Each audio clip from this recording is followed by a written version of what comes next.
吴代，我感觉有7、8分像了。这2天我打算把杂货店转手，钱一到位，我就带着画像去小商河，大不了见人就问，我还就不信了，揪不出这个人。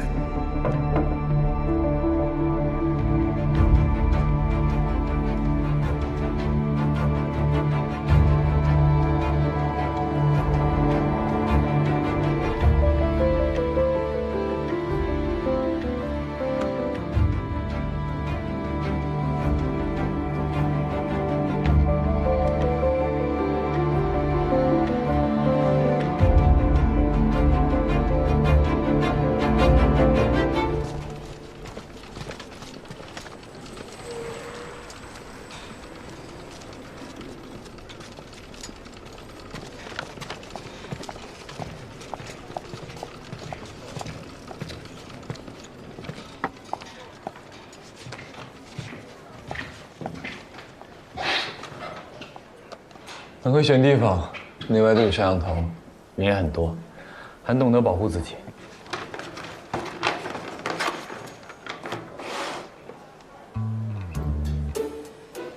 放心，没动过手脚。无功不受禄，不受你东西。草莓我也没吃，扔了。木歹，其实我对你印象挺好的，你知道为什么吗？不想知道。 你功夫好，但下手知轻重，留余地，跟你打交道不累。你刀都架我脖子上了，还夸我武功好，讽刺我呢吧？说真的，我能看得出来，你有非常扎实的传统武术功底。如果较真起来的话，我应该不是你的对手。我也能看得出来，你走格斗路数。你是干什么的？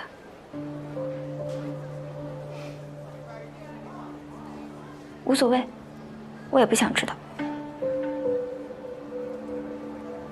你是来谈落马湖的案子的吗？那我有个要求。你说。有2种人会对落马湖这个案子保持关注：亲友和凶手。3路人朝万烽火买消息，我弘毅和李坦是亲友。你呢？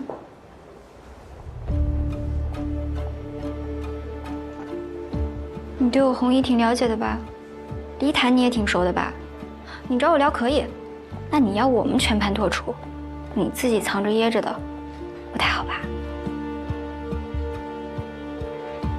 我很忙哦，你要不说我可走了。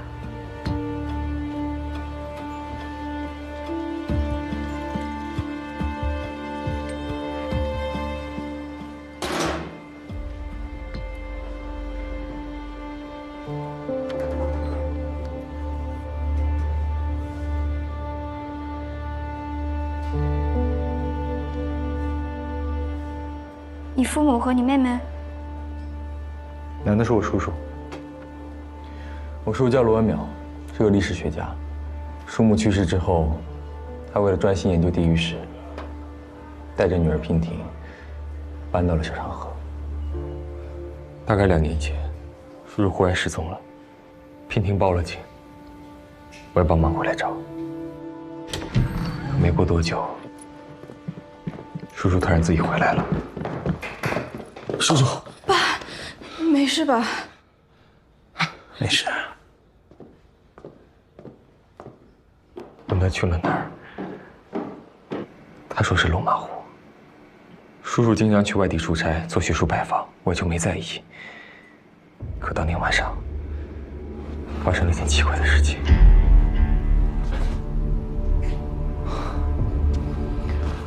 叔叔啊，你怎么还不睡啊？都几点了？ 叔叔，罗人，不要让我去杀人，把我关起来。什么意思啊？我也不知道。我一直追问，可他却表现得像是从来没有说过这句话，就好像…… 跟我开了个恶意的玩笑，可能是正因为印象太深刻了，我一直有所防备，所以我每天晚上都反锁大门。叔叔，我进来了。白天叔叔外出的时候，我也尽量跟着。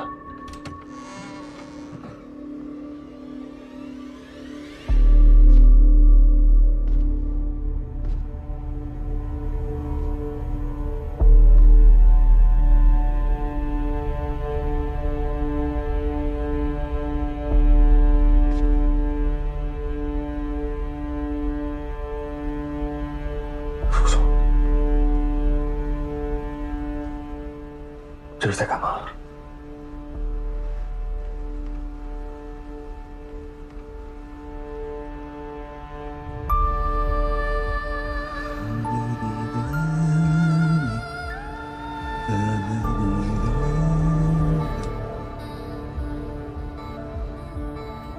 后来几天都很平静，我就放宽了心。可没想到，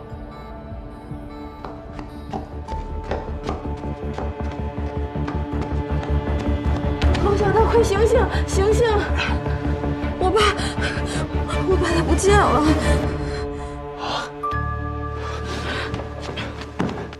你不是反锁大门了吗？翻墙走的。你相信吗？我叔叔50多岁，肩不能挑，手不能提，连自行车都骑不好。他居然能翻过4米多高的围墙，而且我觉得那个人满头白发，应该好对付。可我没想到，他力气如此的大。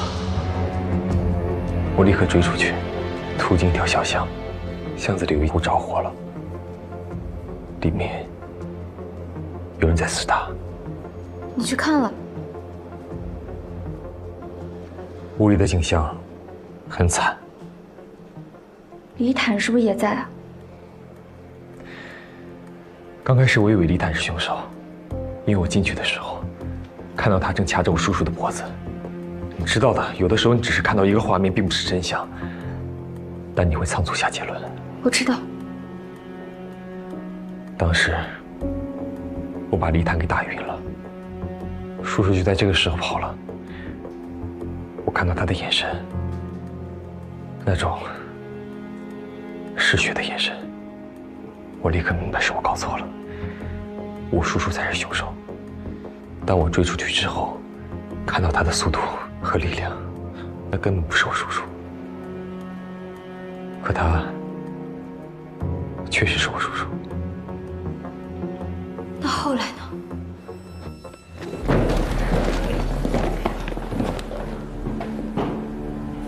陆小刀，我爸他怎么了？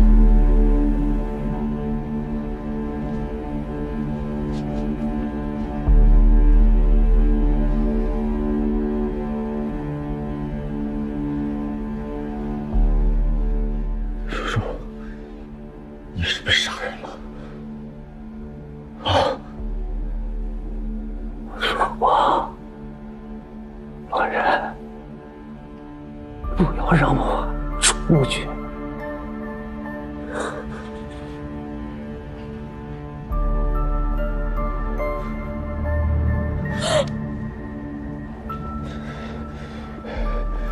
皮丁，把绳子拿来，快！我把叔叔绑起来，先去找李坦，他是现场唯一的目击者。我得问清楚，到底发生了什么事？刚发生了什么事儿？谁杀的人？抓住了，终于抓住了，抓住了！说什么？月清，终于抓住了！你说清楚！告诉你的生命。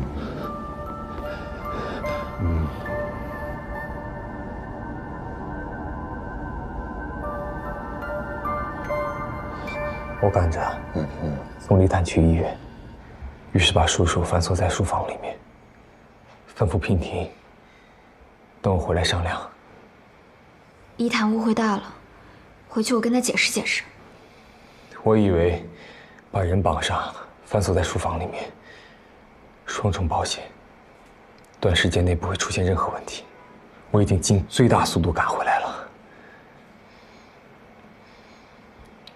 可没想到，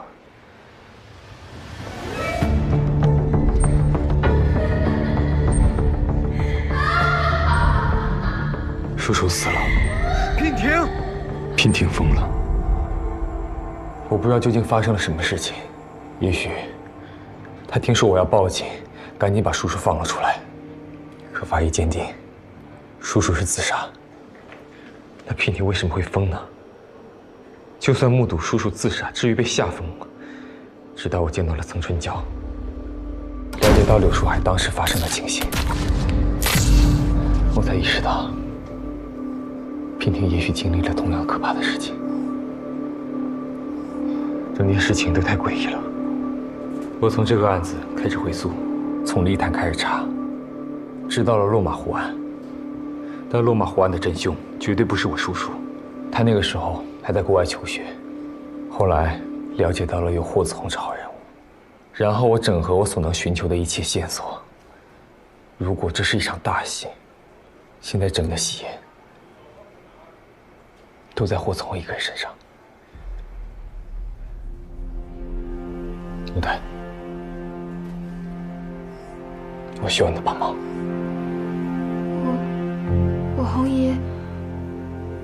我红姨不可能是凶手。他也许不是凶手，但他一定知道凶手是谁。那你有什么证据？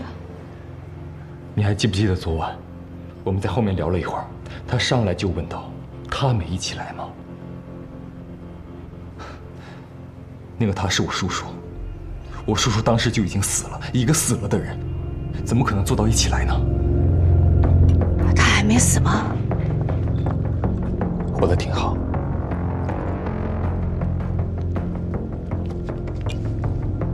他还真能活。我意识到我们在鸡同鸭讲，我们说的是同一件事情，但聊的不是同一个人。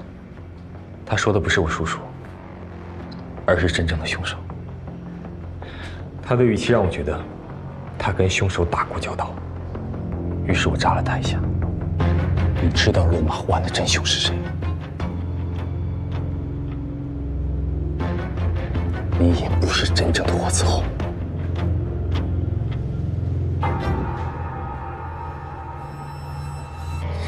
接下来他什么反应，你也看到了。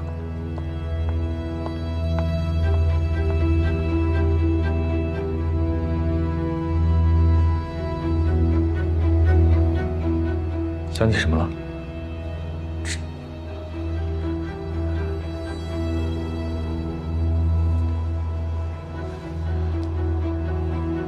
张光华。张光华是谁？张光华是我红姨在万烽火那儿背的第二个案子，他也是落马湖人，而且之前跟李亚青住过同一栋楼。后来，落马湖的案子发生不久，他就失踪了。再后来，他的贴身物件被发现在大通的颐和滩那儿，好像人是遇难了。大通。大通？地名怎么这么熟啊？我好像在哪儿看见过。刘书海翻车落水的地方。对，就在大通。对。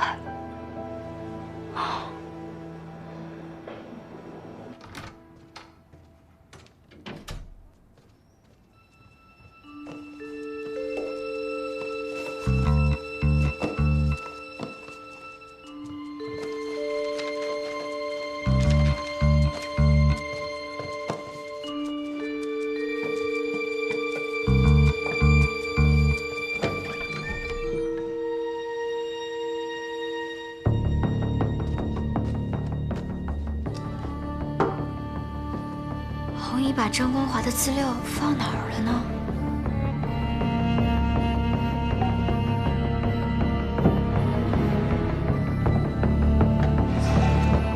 我不知道啊，我一下午也没见到木袋了。行，那你再找找吧啊，哎。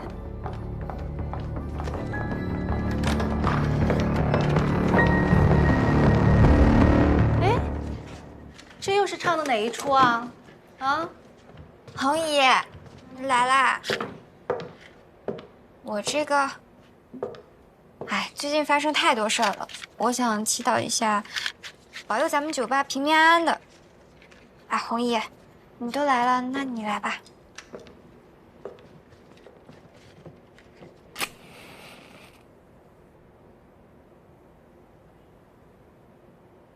好了。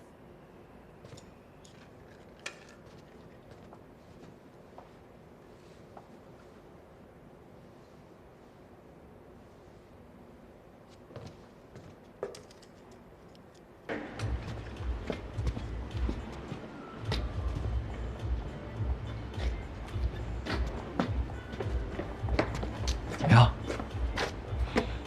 我没找到。啊？我不知道红衣把张光华的资料到底放哪儿了。没事儿，万烽火那儿应该有底本。那你接下来怎么办啊3起案子大致情形我都了解了，得尽快理出他们之间的关联。直觉告诉我，里头应该有条暗线。等，3起，不是2起吗？哦，对，达罗恩特尔那件事情你还不知道。哎，要不去我家，你帮我梳理一下，我给你补充更多细节。去你家？不了吧，太晚了。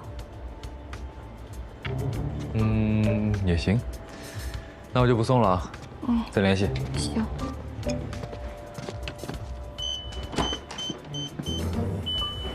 不是，你住这儿啊？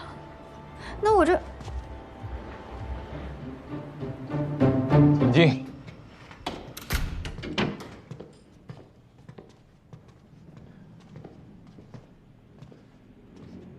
这你家啊？租的，拎包入住。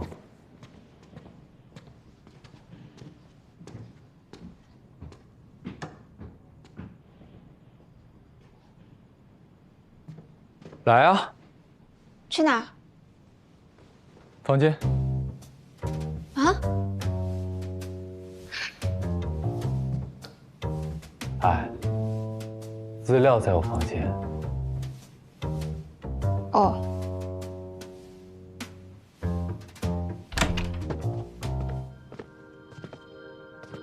资料在哪儿？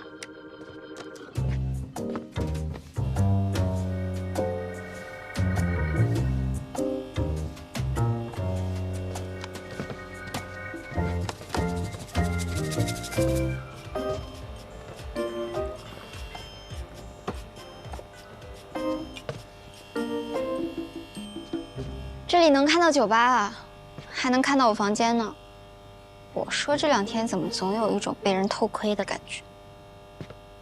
偷窥一般是不良目的，我这种叫侦查或者观察。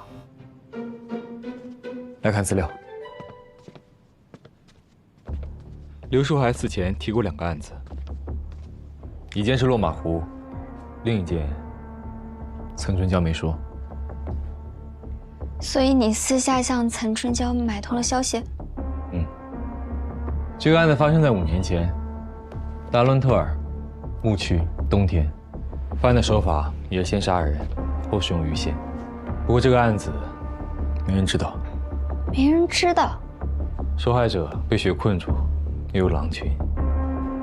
这个事情就算在天灾头上了。话说回来，这几个案子从地域上看有什么规律吗？彼此距离都很远，看不出什么联系啊。时间上呢？第2起和第3起案子之间隔了3年，但是第1起和第2起案子之间居然隔了17年。然后就是媒体凶案的凶手。我始终觉得，第1起案子不是刘树海做的。第一，2起案子相隔时间太久；第二，案子发生的时候，刘树海才刚成年，怎么会突然到落马湖杀死跟自己毫不相干的李雅青一家呢？对啊，我之前一直没有头绪，直到你跟我提到张光华，很巧吧？张光华也住在落马湖，而更巧的是，张光华的遗物遗落在大同，柳树海也是在大同翻车落水的。他们两个都有一个时空焦点，大同，而柳树海和我叔叔之间也有一个。柳树海是在济泉死掉的。记不记得我跟你说过，我叔叔失踪那次，我帮忙回来找。我问娉婷，叔叔离家出走之前有没有什么奇怪的地方？结果娉婷告诉我叔叔曾经去济泉出差，回来生了一场大病。从那之后就不对劲。5年前，真不好意思啊，我叔叔买错票，是我跑错了地方，阴差阳错的住进曾春娇的小旅馆。好，那好，就这样。上楼右拐，一直往里走，202房。岑春娇说刘树海住203啊，这么巧啊？就是这么巧，单双号门。刘树海死的时候，我叔叔也在。经理已经报警了。抱歉。还记不记得，刘树海死的时候，背后少了块皮？岑春娇说过，他背后的那块皮形状特别规整。我叔叔也是。刘树海自大通落水之后就不正常了，你叔叔从济泉回来也开始古怪，我觉得有问题，就好像一个杀人接力游戏，前一个人死了，后一个人继续接力，再去犯案，然后再下一个，再下一个。说不定幕后有人全程操控这一切，割走参与者的皮，作为参赛纪念。想到什么了吗？想到什么？接力赛结束了吗？什么意思？刘树海死的时候，我叔叔在他身边，接了下一棒。而我叔叔死的时候，他身边还有个人。娉婷。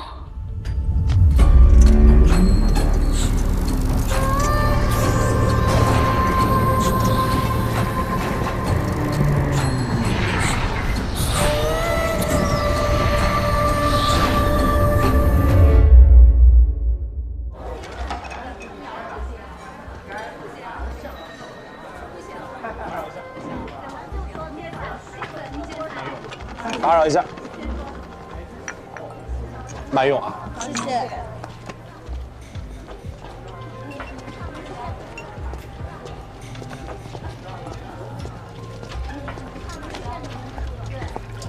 妹妹回来了，你干嘛去了？办事儿。啊？你这么大木袋亲自办事？不是？你看人唐僧，妖精不用他打，斋饭不用他画，连担子都不用他挑，就因为他手底下有仨好徒弟。您甭仨，哪怕培养出一个死心塌地的徒弟，你省多大心？你就是想拜师学东西吧？我行吗？哎呦，没戏！我上头有师傅，我收徒弟的事儿得他认可你。哦。哎，妹妹，那这么着，回头您给引荐引荐，是不是？我拎个点心匣子去，我这也算带一头实。有点道理哈，但我师傅最恨当过贼的人了。我那大师兄你知道吧？大师兄，哎呦，当年他一时糊涂做了错的事儿，那个偷了人家东西还是怎么着？那让我师傅给收拾的，哎呦，家法伺候，现在还没好呢，手腿都断了。啊，像你这样劣迹斑斑的呀，真想多了。好好干活吧啊！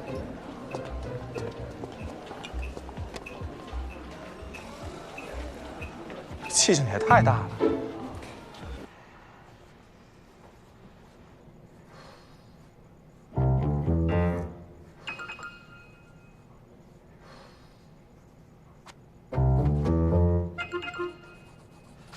曹兄，这聪明人得看清形势。那武学是走向示威的，你就算练成了绝世高手，我一颗子弹过来，你也得谁练成了为了跟人玩命啊？瞧着床上那张纸儿，识字吗？第4步，我要成为巨星。哎呦，你还成为巨星呢？你第1步就迈错了，你不是有前科吗？你成了也是塌房艺人。你扶我一把，扶我！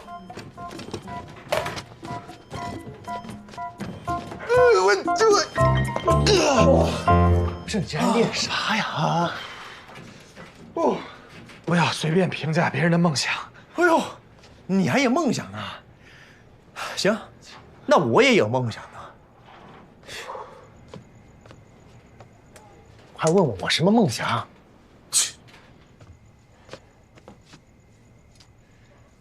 我的梦想呢，就是有一位颜值过硬、温柔可人的富婆从天而降。有句话是怎么说的来着？这许我一世安稳，免我半世流离。吃软饭呗。不是曹兄，这话怎么到你嘴里就那么的俗呢？只是多了些许金钱的元素而已。所以这才是梦想嘛。这梦一梦，想一想就行了。再说一句啊，曹兄，你有地儿睡，有饭吃，将就着活吧。不是三三，你这人怎么这么灰呀？你年纪轻轻的，眼睛里就失去色彩。我可不能跟你一样，就怕白天没什么事儿。明儿啊，我再出去打一份工，哪么扛大包呢？凭自己力气吃饭不丢人，我得让木代对我刮目相看。呦！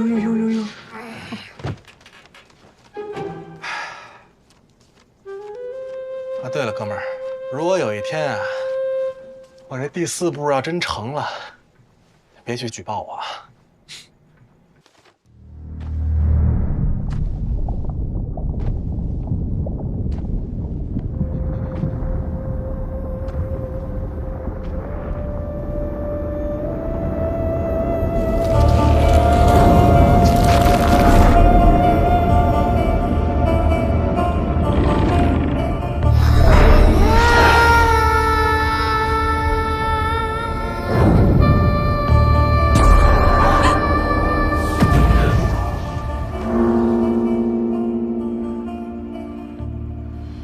不行，要弄清真相，还是要从弘毅入手。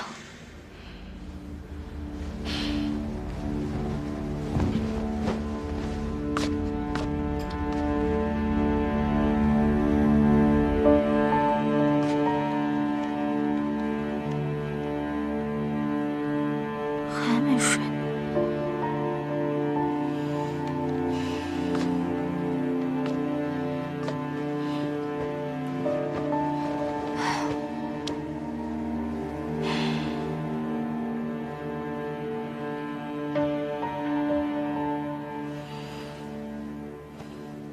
说不定幕后有人全程操控这一切，割走参与者的皮，作为参赛纪念。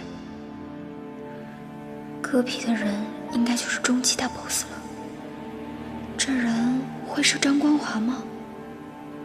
罗文淼那次也就算了，刘硕还死的时候，岑春娇就在走廊里，那么短的时间，他能做到进屋、割皮、逃走，不留任何痕迹，太可怕了。这哪像人能做出来的？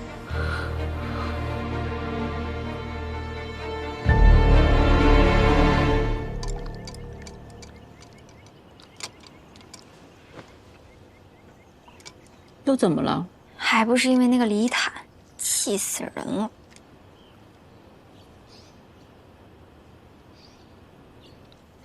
啊，他呀，他怎么惹到你了？你说那个李亚青，他充其量就是李坦的女朋友呗。人为了他都搭进半辈子了，工作也丢了，开个小卖部维持生活。他居然跟我说他要把那个小卖部给盘掉，凑钱继续找凶手。你说他是不是疯了呀？还到李亚青坟前说：“我发誓，我一定要给你个交代。”这不搞笑呢吗？别人眼里他就是笑话，让别人都笑话他。你过分了啊！弘毅怎么教你的？要有同理心，那是别人的不幸，你怎么可以在背后这么议论他呢？对不起啊，弘毅，我是不该这么讲李叔，但我心里有个疑问。弘毅，你还记得那个罗润吗？他叔叔、他妹妹，一死一疯，他自己都是个受害者。你是说，罗任也是受害者，而且杀他叔叔的凶手跟20年前的凶手有关系？嗯，所以找到落马湖的凶手特别重要。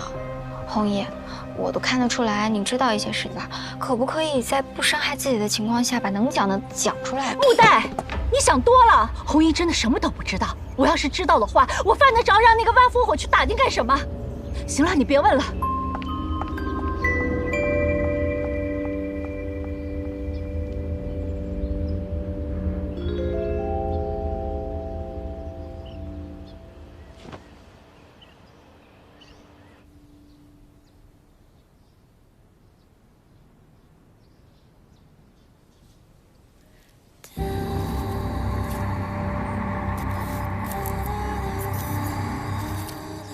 娉婷又严重了，不能再等了。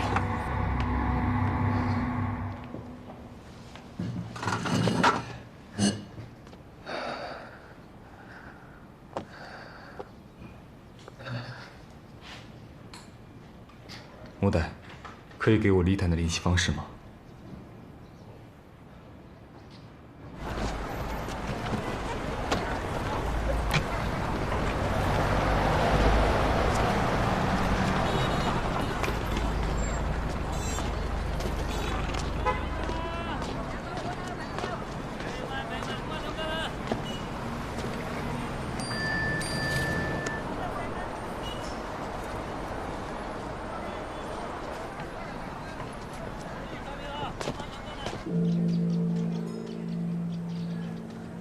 喂，我听说李坦来利息了。嗯，我现在就去见他。那你怎么没有跟他电话说清楚啊？李坦性格冲动，这么复杂的事情还是面聊比较合适。你也知道他性格冲动，我是怕你们俩还没聊上你就被他打死了。我战斗力这么差吗？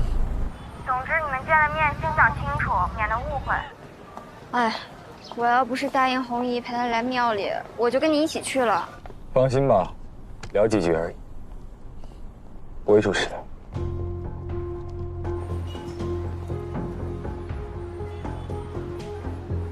先挂了，再联系。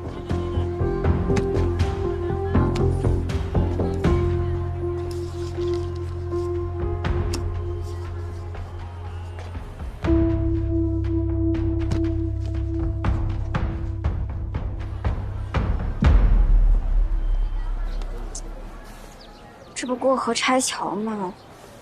也不回信息。木代，红姨，你可算聊完了。等久了。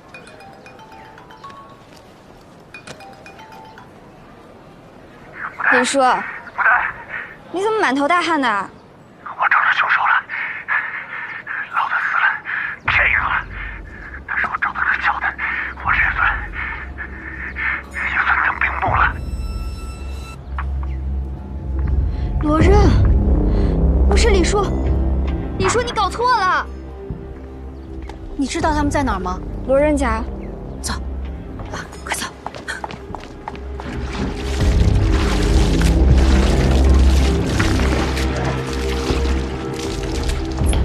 别过来！木代，你出去，快出去！李叔，你别这事儿跟罗任没关系。没关系，我亲眼看他叔叔杀的人，他就是帮凶，居然骗我说他叔叔被人控制了，我呸！我是3岁小孩吗？啊，眼见为实。李叔，任何借口都没有。你先把打火机放下，杀人是有罪的。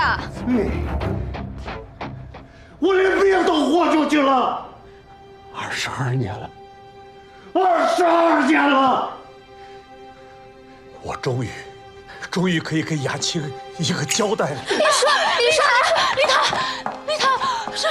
是我，李坦。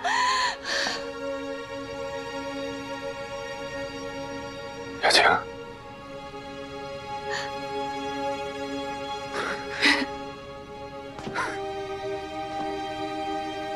雅青，是我。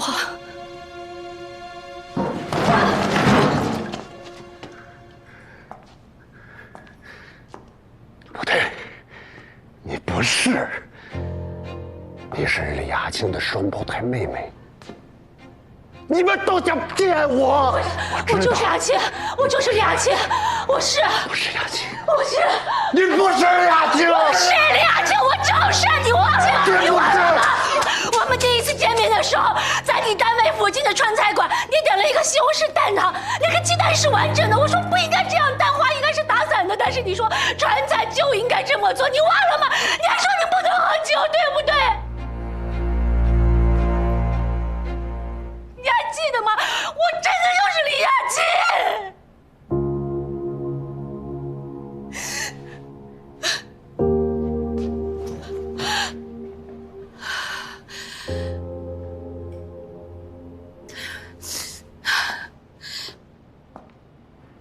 亚庆，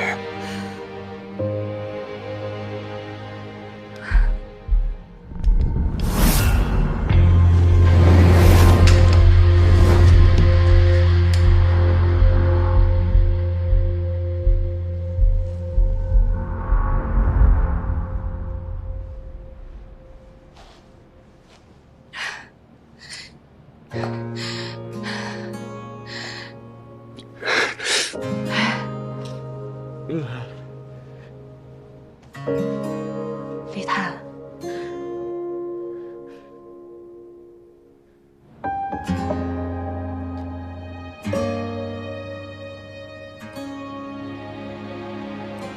我有话跟你说。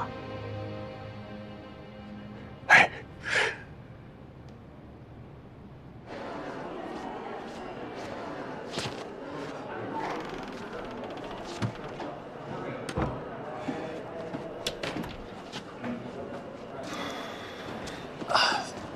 李凯这个人也真的是，说好了意思意思得了，用这么大力气。哎呀，都是水啊！汽油没撒多少，就是让你们闻个味儿，有那个气氛就行。你说你们两个怎么能合起伙来骗我呢？真不够意思。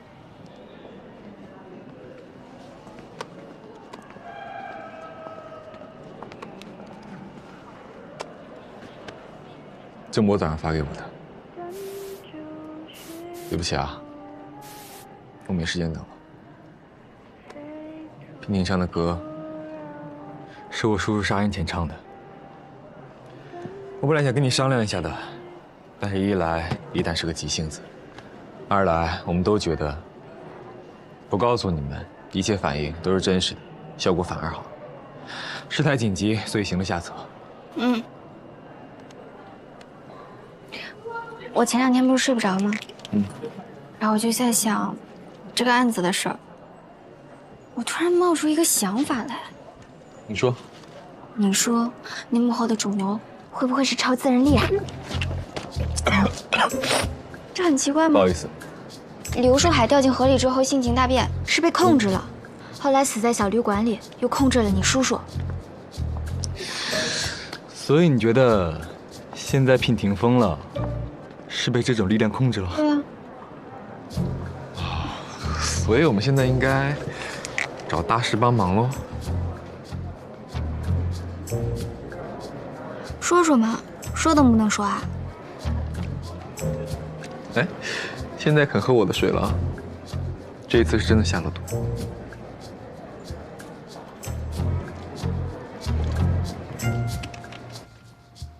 其实有好多话早应该告诉你，但是一直没有好的机会。李坦，你也知道当年我跟张光华的事情，因为我爸觉得一直没有面子，所以我只想说对不起，是我不好。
叔，你们聊的怎么？李叔，怎么啦？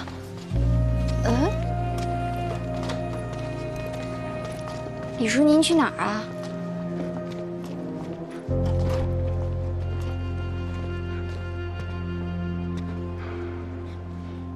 李叔，怎么回事啊？恒姨，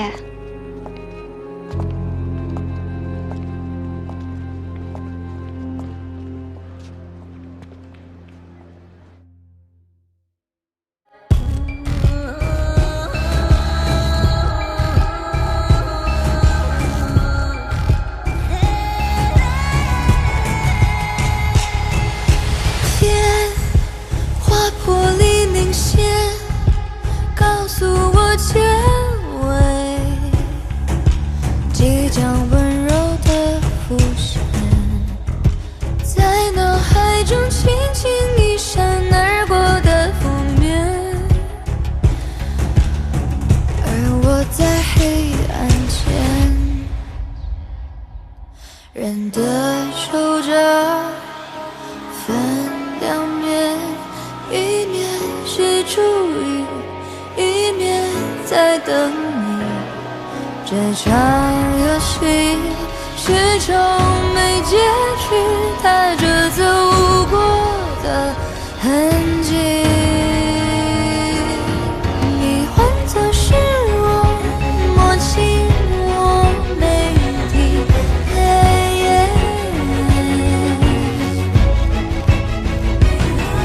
我变成是你，感受你每一个呼吸，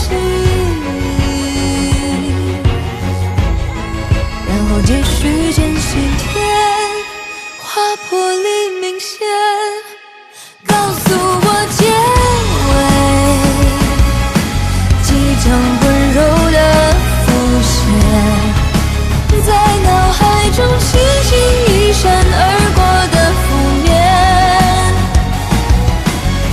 而我在黑暗间划破黎明线，告诉我结尾，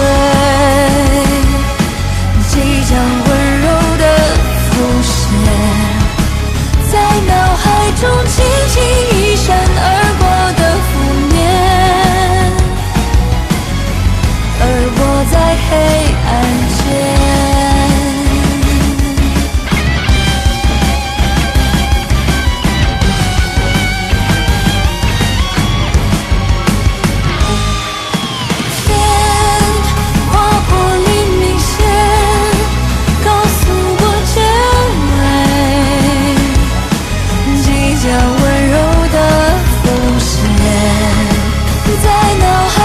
轻轻一闪而过的负面，